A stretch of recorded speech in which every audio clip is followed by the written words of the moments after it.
Morning বন্ধুরা, good morning from Ayodhya. আমরা কালকে দেখেছেন কীভাবে আমরা অযোধ্যা এসে পৌঁছেছি। কাল রাত্রে আর ভিডিও করা হয়নি, প্রচণ্ড ঘুম পাচ্ছিল, তার সাথে সাথে ক্যামেরার ব্যাটারিও শেষ হয়ে গেছিলো। তাই একেবারে আজ সকালবেলা ঘুম থেকে উঠে ভিডিওটা অন করেছি আর আশেপাশের দৃশ্য দেখছি। কাল রাত্রে এই জায়গাগুলো খুব সুন্দর লাগছিলো, এখন একটুখানি লাইট অফ হয়ে গেছে বলে কেমন একটা লাগছে। কাল রাত্রে হোটেল খুঁজতে খুঁজতে এত দেরি হলো যে আর কিছু অ্যারেঞ্জমেন্ট করা গেল না, রেকর্ডিং বা কিছু। প্রথমে আমরা একদম সেই মন্দিরের পেছন দিকে একজন নিয়ে গেছিলো হোটেল জায়গাতে, কিন্তু হোটেলগুলো একদমই পছন্দযোগ্য নয়। সরজু নদী আছে ওখানটাতে, তার পাশে। তার মধ্যে আমার অ্যাকশন ক্যামেরাটার মেমোরি ফুল হয়ে গেছে বলে সেখানেও কিছু রেকর্ডিং হয়নি যখন এখানে ঢুকছিলাম। কিন্তু রাত্রিবেলা বেশ সুন্দর জায়গাটা, বেশ আকর্ষণীয় জায়গা।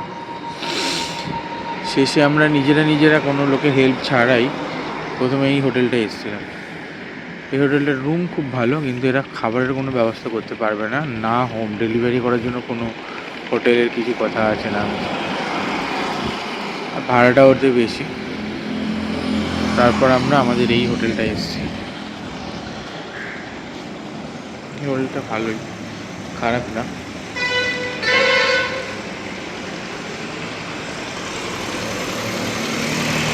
সবে মাত্র হয়েছে হোটেলটা।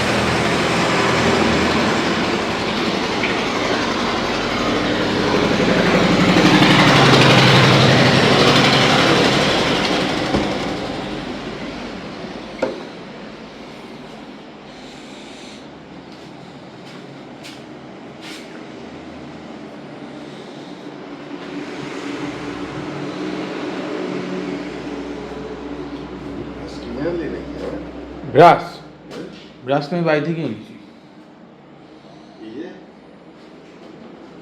ওটা বাড়ি থেকে নিয়ে এসছি। ওই ব্রাশটা সবসময় আমার ব্যাগের মধ্যে থাকে। তো রুমটা এমন কিছু বড় না, ছোট একটা রুম। এখানে এটা কোনো দরজা নয়, এটা ডিজাইন। এটা হচ্ছে মেন দরজা। একটা টিভি আছে,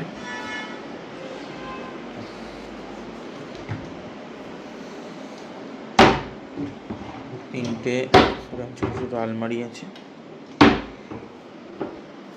আর এসি আছে।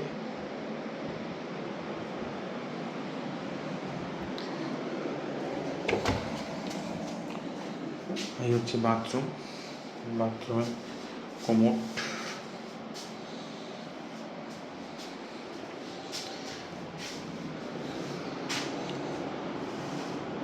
এই হচ্ছে টোটাল রুম।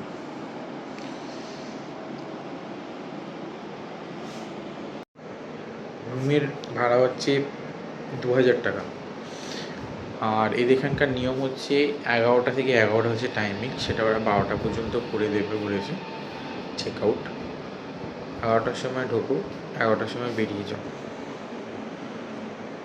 আর কেউ যদি দুদিনের বুক করতে চায় 2 দিন বুক করতে পারে, একদিন বুক করতে চায় 1 দিন বুক করতে পারে, যেরকম হয় অন্যান্য জায়গায়।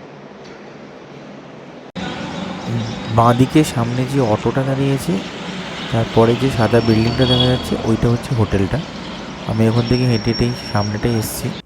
এখান দিয়ে এই মোড় মাথাটা এসে দেখছিলাম যে রাস্তাটার কি নাম। দশরথ মহল থেকে আমরা জাস্ট 4 কিলোমিটার আগে রয়েছি। এখান থেকে আমাদেরকে টোটো করে যেতে হবে। সকালের ব্রেকফাস্টটা নিমকি আর চা, অদ্ভুত ব্যাপার। এরপর আমরা বেরিয়ে পড়লাম রাম মন্দির দর্শনের উদ্দেশ্যে। এখান থেকে অলমোস্ট 4-5 কিলোমিটার মতন রাস্তা। আমরা একটা টোটোয় করেছি, টোটোওয়ালা 20 টাকা করে নেবে, আমাদের ওই পর্যন্ত পৌঁছে দেবে। আর এই যে স্তম্ভগুলো দেখছেন, এগুলো রাত্রিবেলা লাইট দিয়ে সাজানো ছিল, মানে ভিতর থেকে একটা লাইট জ্বলছিল, একটা অসাধারণ লাগছিল। রাস্তাটা রামমার্গ বলে ওরা সবাই বলছে রাস্তাটার নাম। আর রাত্রিবেলাটা দেখার মতন ছিল, কিন্তু আমার দুর্ভাগ্য যে আমি কালকে রাত্রিবেলাটা রেকর্ডিং করতে পারিনি। এখানকার একটা স্পেশাল ব্যাপার আছে, হেলমেট মাথায় নয় হাতে রেখে দিলেও কাজ করে।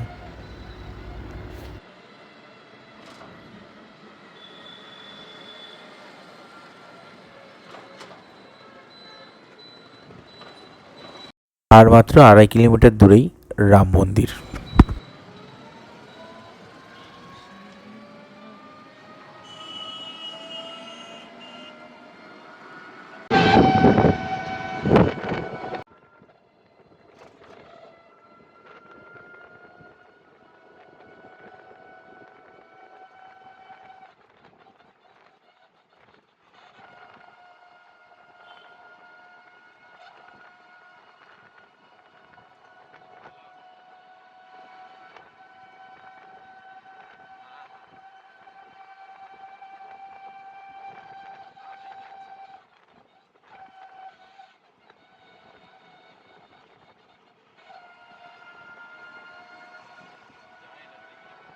এই আমরা ব্রিজে ওঠা আরম্ভ করেছি। এই ব্রিজটা ক্রস করার পর আমাদেরকে ডান দিকে মুভ করতে হবে। কাল রাত্রে আমরা ব্রিজের উপর দিয়ে 2বার ক্রস করেছি, একবার গিয়েছিলাম, একবার ফেরত এসেছি।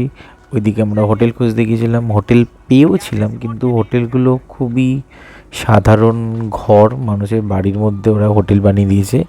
মানে জাস্ট সবে মন্দিরটা ওপেন হয়েছে, 1 বছর মতন হয়েছে, তো এখানে হোটেলগুলো এখনও ঠিকভাবে চালু হয়নি। হোটেল প্রচুর আছে, সস্তায় হোটেল আছে, সব কিছু ব্যবস্থা আছে, কিন্তু এখনও সেরকম রেপুটেড কিছু হোটেল মন্দিরের আশেপাশে নেই। প্রত্যেকটা বাড়ি বাড়িকেই হোটেল বানিয়ে দিয়েছে। আর তার সাথে সাথে কালকে একটা পুরোনো দিনের বাড়িতে ঢুকেছিলাম। যতটা মনে হলো সেটা অনেকটা উঁচু জায়গা, মানে সাধারণ যে সমতল ভূমি থেকে অনেকটা উঁচুতে উঠতে হয়েছিল বাইক নিয়ে। একটা রাজপ্রাসাদের মতন একটা মহল ছিল সেখানে, ওটা হোটেলই বানানো রয়েছে, কিন্তু হোটেলের রুমগুলো আমার পছন্দ হয়নি, আর ভাড়াটাও অনেক বেশি বলছিল।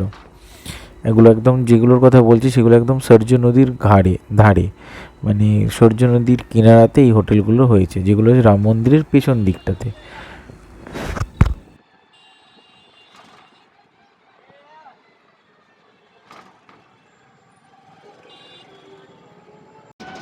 ডান দিকে ঘোরার সাথে সাথে সিনারি পুরো চেঞ্জ, একটা রাজকীয় ব্যাপার স্যাপার রয়েছে এর মধ্যে।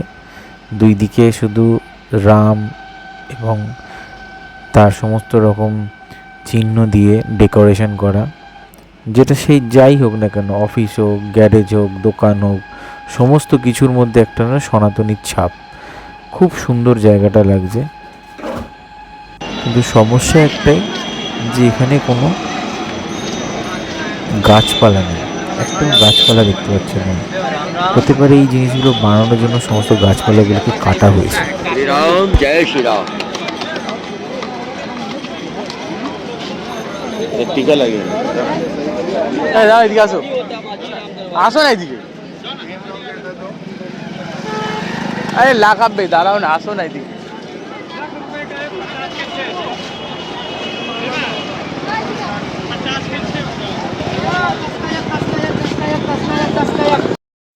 আমরাও সবার মতন জয় শ্রীরামের টিকার একটা লাগিয়ে পড়লাম এবং দুজন মিলে কিছু ফটো সেশন করলাম। নির্মদা তো আপ্লুত হয়ে গেছে শ্রীরাম মন্দিরে এসে।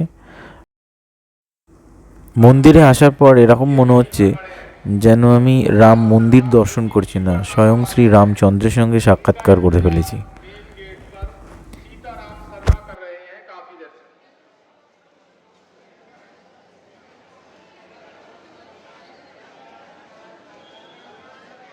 মেন মন্দিরে ঢোকার আগে মোবাইলগুলো বাইরে জমা রাখতে হবে, আর জুতোটাকেও জমা রাখতে হবে।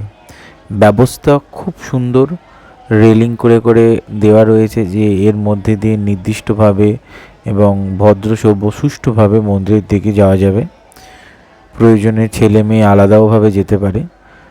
এই রেলিংয়ের ভেতর দিয়ে আমরা এখন যাব, জানি না কত দূর আরও যেতে হবে। হেঁটে যাচ্ছি তো হেঁটেই যাচ্ছি তখন থেকে, যে রাস্তা যেন আর শেষ হচ্ছে না, আর আমার ধৈর্য রাখতে পারছি না যে কতক্ষণে আমি মন্দিরে ঢুকে দর্শন করব।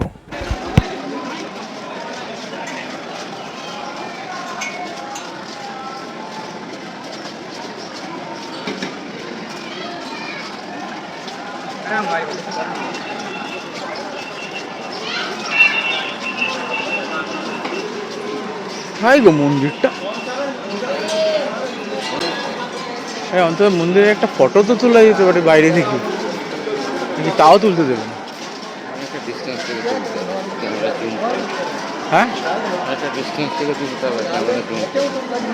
সে ডিস্টেন্স 750 তো 13 নদী পার হয়ে যাক না, আমার ফোনে জুম করে তুলে নেবো।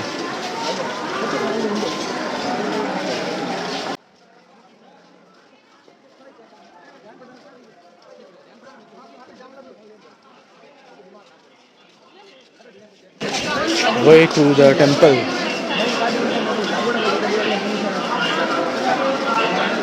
মানে ওরা নিয়ে যেতেই দেবে না ফোন, এখানেই ফোন জমা দিয়ে দিতে বলছে। ফাইনালি আমরা মন্দিরের প্রবেশ পথ অতিক্রম করে মন্দির প্রাঙ্গণে এসে পৌঁছেছি। এখানেই কোথাও একটা আমাদের জুতো ছেড়ে রাখতে হবে, আর এখানেই কোথাও একটা জায়গায় আমাদেরকে মোবাইলও রেখে দিতে হবে। তারপর আমরা মন্দিরের ভেতরে প্রবেশ করতে পারবো।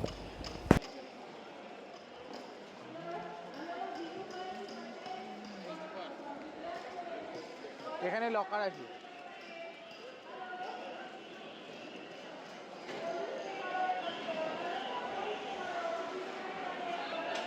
দাঁড়া, এদিকে আসো, লকারটায় কি কি সিস্টেম আছে? এখানে জুতো রাখতে হবে।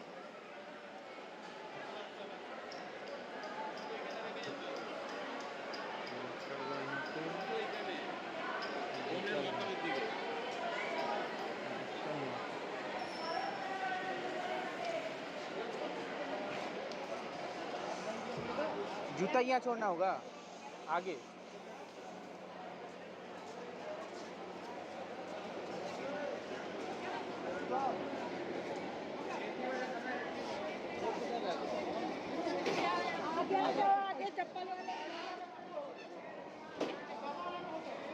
जूता यहाँ छोड़ना होगा और आगे।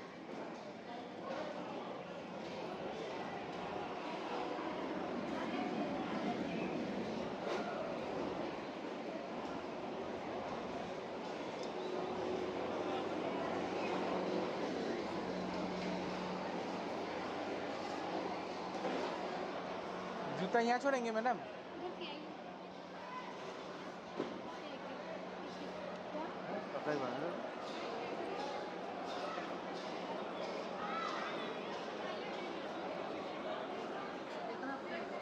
मैडम जूता कहाँ छोड़ेंगे? जूता यहाँ रखना होगा। जूता वहाँ भी आ सकता?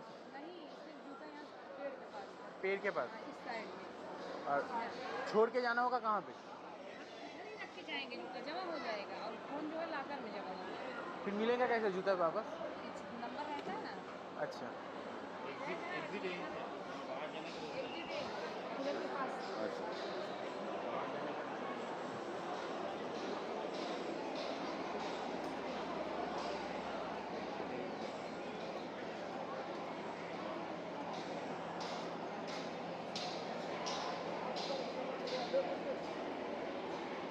মন্দিরের কোনো নামগন্ধ নেই, শুধু টনটনিং হেঁটে যাচ্ছি।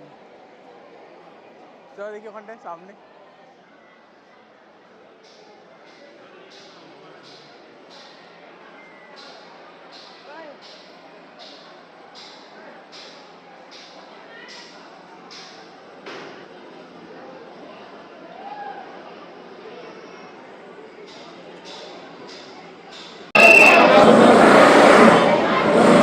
ये जमा या वापस? ये जमा होगा या वापस होगा? बोल। जमा करना है, लेके तो नहीं जा सकते। फोन जमा यहीं पे होगा और क्या क्या जमा करना होगा? सब कुछ मतलब मनी बैग वगैरह हो जाएगा, वॉलेट जाएगा। वॉलेट जाएगा और स्मार्ट वॉच, ब्लूटूथ, ईयरबड ये सब मिल जाएगा। ভগবান রামের দর্শন ছাড়লাম দুজনে। মনের একটা অনেক বড় ইচ্ছা পূরণ হলো, জীবনের একটা অনেক বড় ইচ্ছা পূরণ হলো, রাম মন্দির দর্শন। এরপর শুরু হলো পেটে ছুঁচোর কীর্তন। এত জোর খিদে পেয়েছে যে আমরা আর থাকতে পারছিলাম না, সামনে একটা ভেজ হোটেল দেখে সেখানে ঢুকলাম। এই যে খাবার প্লেটটা দেখছেন, এটা 200 টাকা দাম নিচ্ছে, 220 টাকা। আর দিতে আমাদেরকে কমসে কম আধ ঘন্টা সময় লাগিয়েছে। কিন্তু খাবার কোয়ালিটি জঘন্য থেকে জঘন্যতম, টেস্টও জঘন্য, ফুড কোয়ালিটিও জঘন্য, আর হাইজিন কোয়ালিটিও জঘন্য। লাঞ্চের পর ভেবেছিলাম একটু ঘুরবো, কিন্তু এখানে এত প্রচণ্ড গরম, তার উপরে কোনো গাছপালা নেই। তো শেষমেশ আমরা কিছু ফুল গাছ দেখতে দেখতে হোটেলের পথে রওনা দিলাম এবং হোটেলে এসে রেস্ট করলাম, বিকেলবেলা রোদ্দুর পড়লে আবার বেরোবো বলে। আপাতত এই পর্যন্তই রইল। বিকেলের বেরোনোটা আমরা পরবর্তী পার্টে দেখাচ্ছি। ওয়েট করুন, দেখতে থাকুন, সঙ্গে থাকুন। ভালো লাগলে অবশ্যই শেয়ার করুন। ধন্যবাদ।